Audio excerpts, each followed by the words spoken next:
Hello ভাই, তোমরা 2025 সালে এসে তোমাদের ইউটিউব চ্যানেল ক্রিয়েট করে তোমরা ভাইরাল হতে পারছো না, বাট তোমরা এর আগেও অনেকগুলো চ্যানেল ক্রিয়েট করছো, বাট কোনো চ্যানেলে ভাইরাল হয় নাই। গাইস, তোমাদেরকে শর্ট ফর্ম বলে দিচ্ছি তোমরা কিভাবে তোমাদের গেমিং চ্যানেল ভাইরাল করবা। সো তোমরা কি তোমাদের চ্যানেল ভাইরাল করতে চাও?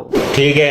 তাহলে ইউটিউবে চলে আসো। ইউটিউবে আসার পরে যারা গেমিং দুনিয়ায় বর্তমান যারা ভাইরাল আছে, যেমন আর্য ভাই টোটাল গেমিং, আমি টোটাল গেমিং এর এমনিতে ফ্যান, তার চ্যানেলটা সার্চ দিলাম। সো এরপরে আমি তার শর্ট ভিডিওতে ক্লিক করলাম। তার প্রথম ভিডিওতে 17 মিলিয়ন ভিউ। সেই ভিডিওতে ক্লিক করার পরে তার রিমিক্স অপশনে ক্লিক করলাম, তারপরে তার ইউজ সাউন্ডে ক্লিক করলাম। ক্লিক করার পরে আমার এখানে দুইটা ভিডিও আছে, আমার প্রথম ভিডিওটাই সিলেক্ট করলাম। সিলেক্ট করার পরে আমি ডান করলাম। আমার ভিডিওর উপরে ডান পাশে যে কর্নারে দুইটা বাটন দেখতে পাচ্ছেন, এই বাটনে ক্লিক করতে হবে। এখানে ক্লিক করলাম। ক্লিক করার পরে আমার যে টোটাল গেমিং এর যে ভয়েসটা, মানে যে সাউন্ড ইফেক্টটা নিছি, এটা 2% করতে হবে। এটা আমি 2% করলাম এবং আমার অরিজিনাল ভয়েসটা এটা 100 এ রাখলাম। সো এবার আমি নেক্সট করলাম। নেক্সট করার পরে তোমার সবথেকে মেন জিনিসটা হলো ব্যাকগ্রাউন্ড। শর্ট ভিডিওর প্রতিটা ভিডিওতে তুমি ব্যাকগ্রাউন্ড অ্যাড করবা। তোমার যেই ক্লিপটা সবথেকে বেটার লাগবে সেই ক্লিপটা ব্যাকগ্রাউন্ড হিসেবে সিলেক্ট করবা। সিলেক্ট করার পরে আমি নেক্সট ক্লিক করলাম। সো এবার আমি ডান করলাম। ডান করার পরে সবথেকে মেন জিনিসটা হলো টাইটেল। গাইস, এই টাইটেল জিনিসটা এতটা ইন্টারেস্টিং এবং এতটা পাওয়ারফুল বলে বোঝাতে পারবো না। টাইটেল শেষে তোমাকে 3টা হ্যাশট্যাগ সবসময় ইউজ করবা। সর্বদা তুমি যেই বিষয়টা নিয়ে ভিডিও বানাচ্ছ সেই বিষয়টা হ্যাশট্যাগে আনবা।